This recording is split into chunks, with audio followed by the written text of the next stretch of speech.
look like I'm either like disassociating or that I'm like angry.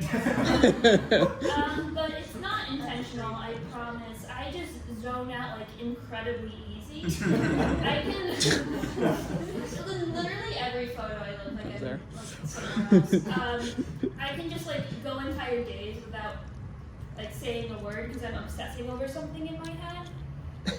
And perhaps related, I was diagnosed with OCD a year ago. I had assumed I was a normal girl whose brain just fought a little bit harder than others, but literally, my brain thinks so hard I have a mental illness.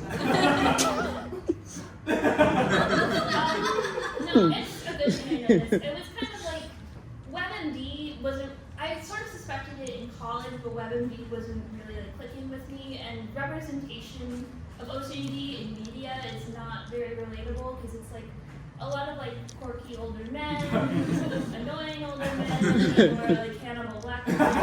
And I didn't feel like I related to any of that, but I went through my own journey, and now I would like to join Howie Mandel in being positive OCD representation. So I'm gonna teach you all a thing or two about OCD.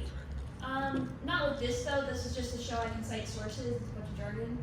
My definition of OCD is, okay, so imagine in your brain there is a Karen who is also a backseat driver, and she is constantly giving like unwanted opinions of everyone and everything around you and everything you do.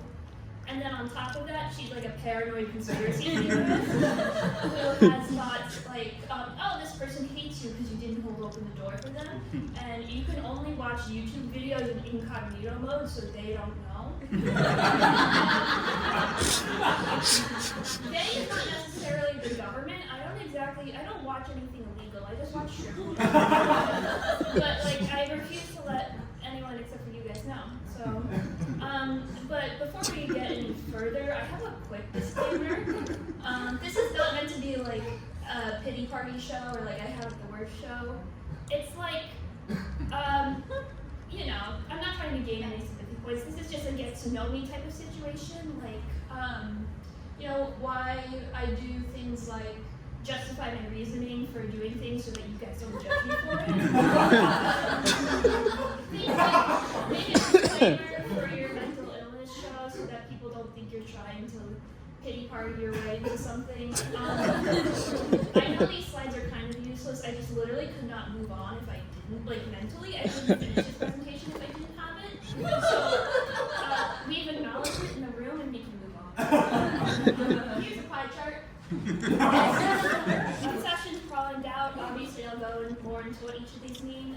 As with the videos of Shrimp playing trumpet, you guys saw the screenshot earlier. I don't think I need to explain how it's related to my mental illness. So, here's a list of my sessions. Or at least some of them. I can talk about each of these for like an hour minimum. Before you go, Lindsay, these are just things you enjoy. I do have stressful hyperfixations too. Like, why does no one know how to navigate a grocery store and the likelihood of human extinction via nuclear war? Unfortunately, the probability is not 0, and therefore I have to be concerned about it. And even with the stuff I do like, it's like kind of hooks onto me and never lets go. Like, I really need to stop watching Top Chef, guys. I've apparently visited this one episode really even if we account for margin of error, that's still over 20 hours of this one episode. And it's not even a particularly great episode. It's season 16, Top Chef Kentucky, episode 5, Restaurant Wars Part 2. Double elimination, this man wins, his name is Brian. But it's not like no one particularly knocks it out of the park. It's a mid-episode. And yet I've watched it 33 times. Part 2, doubt, intrusive thoughts. So in this section, I doubt every decision I make ever, with the addendum that if I'm angry, any decision I make is automatically wrong no matter what. I also have to when making a decision, I have to figure out what the consequences are. It's kind of like that one Dr. Strange quote where there's only one successful timeline, but it's entirely dependent on what I eat for breakfast that day. about hypothetical situations randomly. Like, what would happen if I punched the person in front of me? The obvious answer is that I would end up in jail, and then I would die in jail because I cannot survive in jail. So the new hypothetical then becomes, how do I toughen myself up to survive in jail? Because it's not just a physical aspect, there's also like a mental aspect. And while I'm debating the like philosophy you mean to adopt, I'm in line at Chipotle, and like nothing is really. I want to say I'll never go to prison, but I really can't never say never, I guess. Yeah, and then another example is like I'll be at a party and they'll be talking about like some movie that I've seen that I'm actively interested in, but I'm distracted because the couple below us is like whisper fighting, and I don't know if they're gonna like start yelling, and that's really stressful. And I'm still not over the nuclear warfare thing, but that's still like freaking me out. Like I don't know. It's tough, guys. Compulsions. I originally called this the mental gun emoji, but I don't think that really paints a clear picture for you guys. So I had to go back to the drawing board and like think about what would work. And the best way I can describe compulsions is, have you ever had an ant crawl on you? So like take that and put it in your veins, and the ants are crawling in your veins, and the only way to stop it is to do the compulsion. So we'll take another scenario. Is my wallet in my bag? I am obsessed with the idea of making sure that my wallet's in my bag, and therefore I feel compelled to check that my wallet's in my bag. It's always in my bag. But then I start to doubt that I actually checked, or like somebody pickpocketed in the 5 minutes I didn't look. So I have to repeat step one, and if like I don't do this, the ants come for me. That was the original slide. I did actually, between writing this presentation and this performance, I did leave my wallet at a friend's house. And it's the first time I've ever done that, and I'm choosing to blame the fact that I have my backpack and not my bag. But it's terrible because it's essentially like confirmed that I'm right to be paranoid just because of this one time, and I'm gonna like spend the rest of my life checking for my wallet in my bag a million times. I am the clown, it is me. It's fun. But yeah, all things considered, if I can be vulnerable.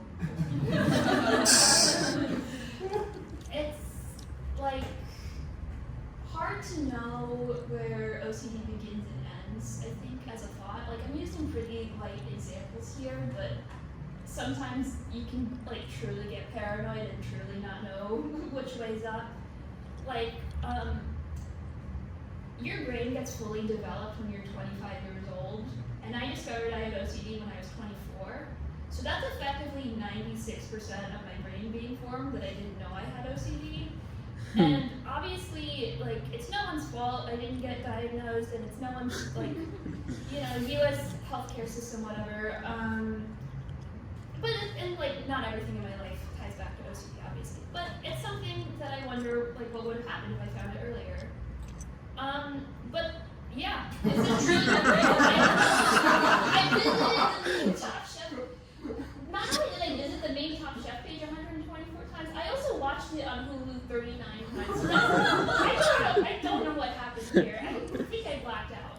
Is this OCD? Probably. And like imagine that, but for a lot of things in my life.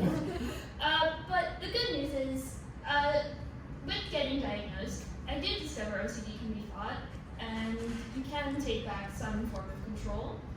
Like, you do all the things like therapy, medication, and rediscovering a new zest for life or whatever, and you learn to like separate OCD as the like Karen bitch that you can punch in the face. You can't do that every single time, and not every day is a big win, but we're getting there, and I think that's really something for me. And I also know that like, I know OCD didn't determine that I love Top Chef itself. And that was just me. And when I decided to take a break from Top Chef, you know what I did? I picked up Hell's Kitchen. And it is a lot better than I thought it was going to be. So, Yeah, I mean, obviously we all have bad thoughts. I believe it's not our. We can't control our thoughts. We can control our actions, and that's who makes us who we are. Excuse me. But it's canonically established. I doubt everything, but I'm trying to work on that. So, if you are caught in a conversation with me about grocery store aisles, I really do think I can solve this problem for America. So just let it happen. It'll be for the best. But if I start talking about nuclear warfare, you have every permission